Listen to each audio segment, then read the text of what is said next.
여러분, 혹시 이런 생각 해보신 적 없나요? 나는 매일 아침 지옥철을 타고 출근해서 상사 눈치 보며 야근까지 하는데 왜 내 통장 잔고는 제자리 걸음일까? 반면 누군가는 커피 한 잔 마시면서 여유롭게 자산을 불려가는 것 같아 억울하기도 하고요. 안녕하세요. 여러분의 부자 마인드를 깨워드릴 정진우입니다. 저도 한때는 그 억울함에 밤잠을 설치던 평범한 가장이었습니다. 하지만 이것을 깨닫고 나서야 알게 되었습니다. 우리가 가난한 건 노력이 부족해서가 아닙니다. 게임의 룰을 몰랐기 때문입니다. 오늘 소개할 책, 부의 인문학은 바로 그 게임의 룰을 만든 사람들의 이야기를 담고 있습니다. 저자 브라운스톤은 말합니다. 투자의 힌트를 얻고 싶다면 월가, 즉 월스트리트의 소음이 아니라 도서관으로 가라고요. 왜냐하면 지금 우리가 겪고 있는 인플레이션, 부동산 폭등, 주식시장의 광기는 이미 수백 년 전 노벨상을 받은 천재 경제학자들이 다 예견해 놓았기 때문입니다. 많은 분들이 정부의 정책을 믿고 투자를 결정합니다. 집값을 잡아주겠지, 물가를 안정시켜주겠지. 하지만 밀턴 프리드먼은 이렇게 말했습니다. 공짜 점심은 없다. 정치인은 대중의 인기를 먹고 살고 경제는 냉혹한 효율성을 따라갑니다. 우리가 집중해야 할 것은 정치인의 달콤한 약속이 아니라 자본주의가 작동하는 냉정한 원리 그 자체입니다. 제 5살 난 딸아이가 블록놀이를 하다가 성을 무너뜨리고 울더군요. 그때 제가 말해줬습니다. 다시 쌓으면 돼. 더 튼튼하게. 자본주의도 마찬가지입니다. 우리는 선택해야 합니다. 남이 쌓아 올린 성 안에서 월급이라는 보호를 받으며 살 것인가? 아니면 비바람이 불더라도 내 성을 쌓을 것인가? 프리드리히 하이에크는 이를 노예의 길이라고 표현했습니다. 전노나 타인에게 의존할수록 우리는 자유를 잃게 된다는 거죠. 자, 가장 뜨거운 감자, 부동산 이야기부터 해볼까요? 사람들은 말합니다. 이제 서울은 너무 비싸, 지방으로 가야 해. 혹은 언젠가 거품이 터질 거야. 하지만 도시경제학자 에드워드 글레이저는 다르게 말합니다. 도시는 혁신의 용광로라고요. 똑똑한 사람들이 모일수록 아이디어가 충돌하고 거기서 부가 창출됩니다.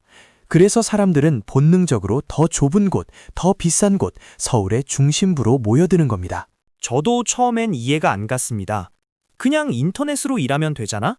하지만 천재들은 줌이나 화상회의로 만나는 것보다 얼굴을 맞대고 밥을 먹으며 나누는 잡담 속에서 진짜 정보를 얻습니다. 이것이 바로 클러스터 효과입니다. 부의 인문학은 명확히 조언합니다.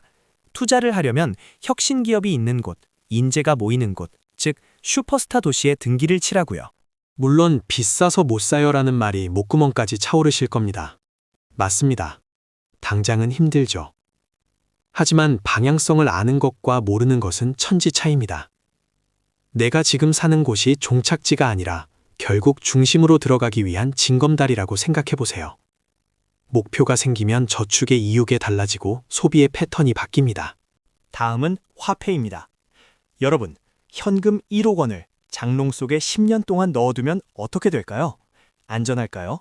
아닙니다. 그것은 녹아내리는 얼음과 같습니다. 제임스 토빈과 같은 경제학자들은 인플레이션을 피할 수 없는 세금이라고 했습니다. 정부는 빚을 갚기 위해, 경기를 부양하기 위해 끊임없이 돈을 찍어낼 수밖에 없으니까요.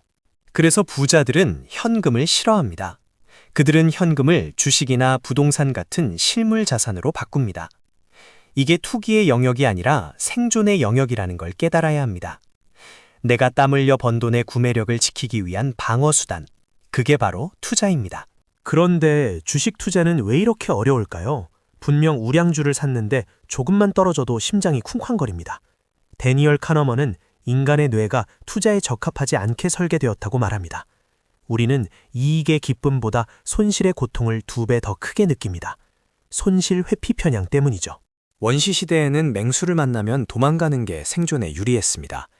그 본능이 주식시장에서는 공포에 질려 바닥에서 팔아버리는 최악의 수를 두게 만듭니다. 부의 인문학이 주는 가장 큰 교훈은 이것입니다. 투자는 본능과의 싸움이다. 남들이 공포에 질려 던질 때가 어쩌면 이성이 깨어있는 투자자에겐 최고의 기회일 수 있습니다. 케인스는 주식시장을 미인대회에 비유했습니다.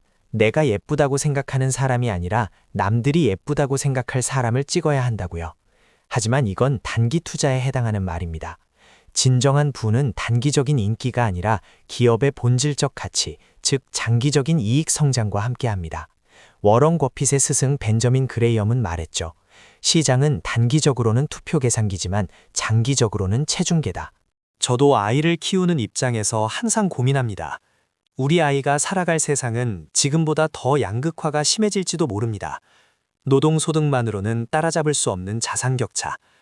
그래서 저는 제 아이에게 물려줄 최고의 유산은 돈 몇 푼이 아니라 이 자본주의의 원리를 꿰뚫어보는 안목이라고 생각합니다. 책을 덮으며 생각했습니다. 아는 것만으로는 부족하구나. 인문학적 통찰이 아무리 뛰어나도 결국 매수 버튼을 누르는 건 내 손가락이고 등기소에 가는 건 내 두 발입니다. 두려움을 이겨내고 실행하는 힘, 그게 바로 부의 인문학이 최종적으로 요구하는 덕목입니다. 여러분은 어떤 삶을 선택하시겠습니까?